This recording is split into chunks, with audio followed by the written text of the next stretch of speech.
Hey, what's going on? Jeff Ratcliffe here. You know, there's plenty of value to be had at the quarterback position in 2019 fantasy football drafts, and we've been trending this way for quite some time. The amount of quarterbacks going over 4,000 yards, going over 30 touchdown passes has increased dramatically from what we saw a decade and a half ago.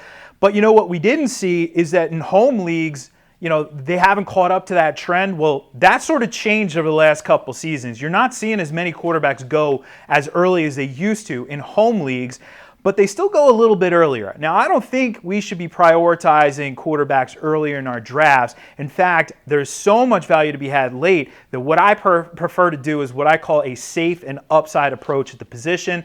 The idea is pretty simple. You draft a safe option, not the highest ceiling, but a guy who can at least allow you to compete on a week-in, week-out basis. And then you shoot for the moon, you swing for the fences on that other upside guy. You may not hit on that guy every single time, but every so often you could end up with Patrick Mahomes, who was a late-round guy last year. It's a great strategy to deploy, and I'm going to tell you how to do that with some upside options in this video. If you want to catch my top 5 safe options, go look through the channel. You'll see that video there as well. It's a great anchor point for this video to really deploy this strategy. So let's dive into it. 5 upside options at the position who you can potentially score league winners with in the late rounds. I'm going to start with Jameis Winston. I know, I feel like it too. Every year is a breakout year for Jameis Winston. And when we look back to last year, maybe this isn't the most optimal player, right? He starts with the suspension, then he gets the job back from Fitzpatrick, then he loses the job to Fitzpatrick, then he gets the job back from Fitzpatrick. But ultimately, he stabilized down the stretch. You know, from week 11 on, Jameis Winston was the number 8 fantasy quarterback. So take that momentum, come into this season with Bruce Arians at head coach, with Mike Evans, with Chris Godwin. You know, you have all this talent there, O.J. Howard, Cameron Brate. There's a lot going in the right direction for Jameis Winston. He's primed for a potential breakout year, and you don't have to spend a premium price on him. How about Kyler Murray? Of course, the rookie is super exciting. We know what he did at the college level. We know he was electric as a runner. We know he was darn good as a passer. There was no fluke that this guy won the Heisman Trophy last year. But he goes to this offense that certainly sputtered last year. New head coach in Cliff Kingsbury. Do you see, I mean, we know what we'll get out of Larry Fitzgerald. He's just a good football player. But do we continue to see Christian Kirk ascend as he did last year? Do we get something out of these rookies in Hakeem Butler and Andy Isabella? Do we get anything out of those guys? What is Kyler Murray in the pro level? We don't know just yet, but we know he has upside. So I wouldn't be trusting him on a week-in, week-out basis. But if you pair him up with a safe option, he has a lot of potential, especially given his ability to run the football. And speaking of running the football, I don't think Mitchell Trubisky gets enough credit in that regard. I mean, this guy finished 5th among quarterbacks in rushing yards last year, and he also showed elite potential with his arm. I mean, he threw, in week 4, he threw 6 touchdown passes. He was the number 1 fantasy quarterback that week. He was also the number 1 fantasy quarterback in week 7. Now, it was a bumpy ride, though, throughout the process. He wasn't very consistent.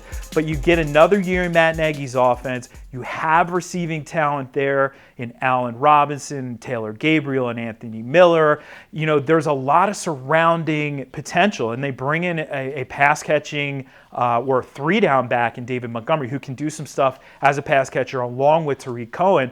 There's a lot to like about Trubisky, and he's widely getting overlooked in fantasy drafts. Another running quarterback that we need to talk about, of course, is Lamar Jackson. And we're not going to mistake him for a traditional passer. That's the area of his game that obviously, you know, has the most improving needed to be done. But in the same right, he is arguably the best running quarterback in the NFL. Last year, he led the position in rushing yards with 693. And mind you, he didn't take over the starting job until week 11 when he was 9th in fantasy scoring from that point forward. I don't think we see, you know, as we did last year after he took over the starting job, 17 plus carries per game. That's insane. That's absolutely insane. But could we see Lamar Jackson with 180 to 200 carries? Yeah. And if he does that, remember, every 40 rushing yards is the same amount of fantasy points as a passing touchdown. With all of that he adds with his legs, Lamar Jackson could end up being a back-end quarterback one. So you're shooting for the moon with him, and then again, anchoring with a safe quarterback option elsewhere. Let's round out this list with another guy who put up some big rushing numbers last year as a rookie, Josh Allen. Last year, 631 rushing yards. Of course, led all quarterbacks with 8 rushing scores. Now, we can't anticipate the rushing touchdowns to continue year over year. That's a little tricky, but I do expect him to run the football a lot. We also know that the Bills brought in a little bit more stability at wide receiver with John Brown, a guy who can stretch the field and do some different things for that offense. We know Josh Allen has upside as well. From week 12 on last year, he was the number 2 fantasy quarterback. Number 2. Only Deshaun Watson outscored him over that stretch. So upside abounds with him. Of course, he is very volatile. Of this list, he might be the most volatile because he can make the spectacular throws look easy and routine, and he can make the routine throws sometimes look a little difficult. So, you can't really necessarily count on Josh Allen with his arm. He offers upside there. He offers upside with his legs. So certainly a late round guy who, you're going to try and hit a home run with, but you better make sure you have one of those safe guys on your roster. If you want to check those safe guys out, like I said, just look through the feed here and look for the 5 safe late round quarterback options to get those 5 quarterbacks for your draft board. Of course, you can check out our rankings and projections and my personal draft board as well over at profootballfocus.com.